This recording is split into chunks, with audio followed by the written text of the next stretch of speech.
Hi, everybody. Another week goes by here on what still is the greatest nation on God's green earth. Although many are trying to change that, it's tough. We're still pretty good. Glad you joined us again today. I appreciate your listenership as usual. Rick Wagner here, KNZZ, KGLN, a few others, 1100, 980, 92.7, 98.1, some other things. Western Colorado, Eastern Utah. As I like to say, the ships at sea, behind what used to be the Iron Curtain, perhaps, on the internet. We get a lot of internet listeners. We appreciate that, too. And I always appreciate your listenership. I want to say that every time it crosses my mind. You can write me, I'm thinking about this because I was reading some emails, at Rick Wagner. One long word, Rick Wagner at mail.com. And I read everything, even though I don't have a chance to respond to everything. So appreciate it a lot. Appreciate your ideas quite a bit. And I get a lot of nice feedback, which I appreciate because I know it's hard to believe, but not everybody appreciates conservatism these days. I know. It's hard to imagine that, isn't it? Anyway, so this week, as some of you have noticed, the website that's been back up running for this last, 21, 28 days, somewhere in there, I don't know, we had it as the War on Wrong, and some of you have plugged in on that, and I hadn't been tending to it. I've been letting it generate some of its own self-generating things for a couple of years and not really posting much because it was just difficult, and things had changed and required some computer wizardry, and I'd let it lay fallow, and so it's reactivated. So you can reach our website under our new moniker, politicalviking.com, which I happen to like quite a bit. One word, politicalviking.com. The Disruptors Cometh, as we navigate the seas of culture and history and our nation on our dragon ships, or the whale road, as the Vikings used to refer to it. And I just found that to be a good image. Not punching the microphone there. I must be a lot more combative than I thought. Just saying Vikings makes you want to punch them. I can't help it. That whole word makes you want to get kind of feisty. But, a disruptive force that pushes people in the right, even though Vikings were, for the most part, not part of the original Western canon from Rome and so forth, their pushing in caused people, the disruption caused everybody to wake the heck up and start figuring things out. And then, of course, as they became more successful, they integrated, and it turned out to be a pretty good deal. Tough times for a few people for a couple of hundred years there.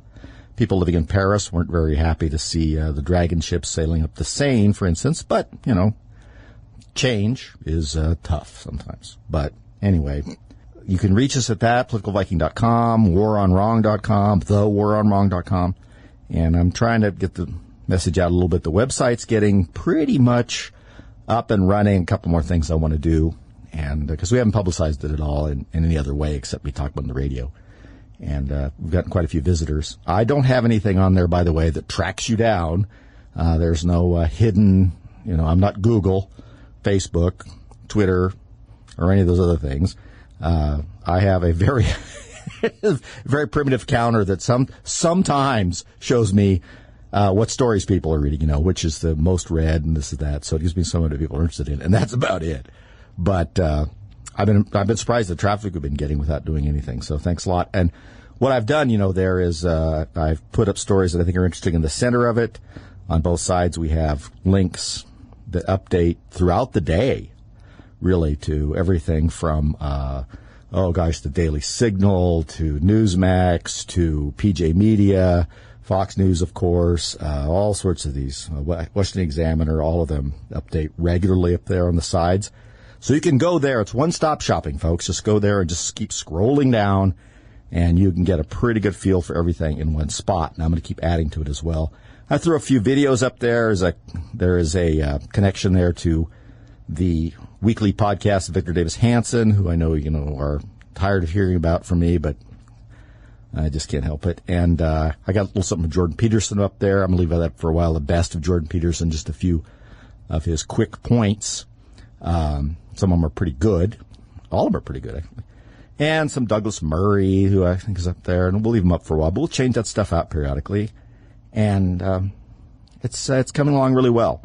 And I'm putting up segments of the show because as I told you, people have been asking if they could find the show segments after the show had played, and so we started saving that, and we're posting them on there like as a podcast. I've also been told by the person that I have hired who, does the technical work, which is how I'm able to do this, that I should probably put some sort of description about what's on it, because we have, like the Getting It Right podcast, number 3, number 4. Somehow that doesn't convey a lot of information to people, apparently, so I'm going to try to remember what we're talking about. We can put a little blurb up there so people can click on it if they want to, and people who don't listen to the show from someplace else might click on it. I hope so.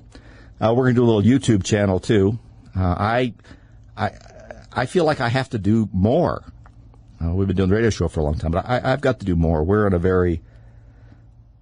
very tenuous time, and all of us have got to decide if we want to ride the slide down. Remember that's the name of Tucker Carlson's new book, The Long Slide.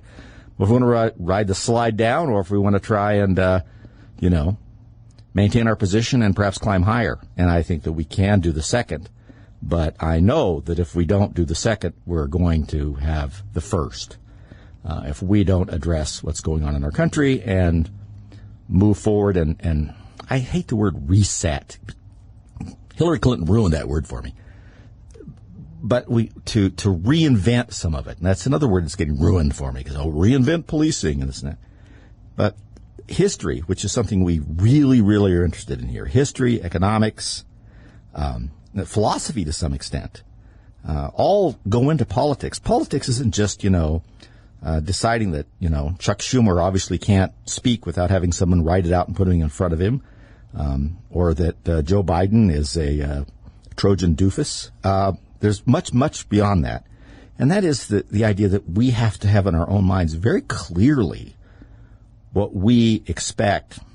We need to know what's wrong with what's happening and the direction we should go to correct it, how we can do things to correct it, and, of course, what has happened in the past when we've tried these things. We have the laboratory of history in front of us. People who don't know it are foolish.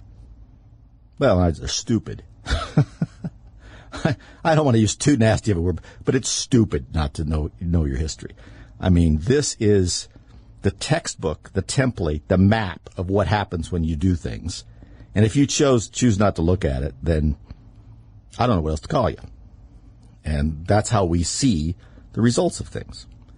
And I actually heard someone discussing, on a video I was watching the other day, saying that the core curriculum at colleges that they used to have, remember Western civilization, some languages, things like that. He didn't really see the point of the core curriculum because he said we can pick that stuff up, and most of it's just, common sense. And I was listening to him talk for a minute, and I thought, the last thing I've heard coming out of your mouth is any common sense whatsoever, and it's obvious you don't know anything. But see, it's easy to say that you know everything when you know nothing, because you fall back into that thing where you do not know what you do not know. Makes you pretty arrogant. We got a lot of that going on. And that's why you folks listening to talk radio, buying books. American Marxism is a very good book, by the way. I just gave it to somebody to read. I bought it and gave it to them. And Mark Levin's, although I wish he would, he's been, reading out of it a lot on his radio show. I mean, I get it. We need to buy it. But he's a tremendous author and thinker on these things. But we need to educate ourselves on that. But we got to do something else. We got to get out there and get involved. I mean, I've said that forever. It's no news to you guys. We're going to talk a little bit about things that we can do, but we're also going to talk in this next segment about history. And we're going to talk about Rome, tribalism, American politics, and the dustbin of history. We'll be back.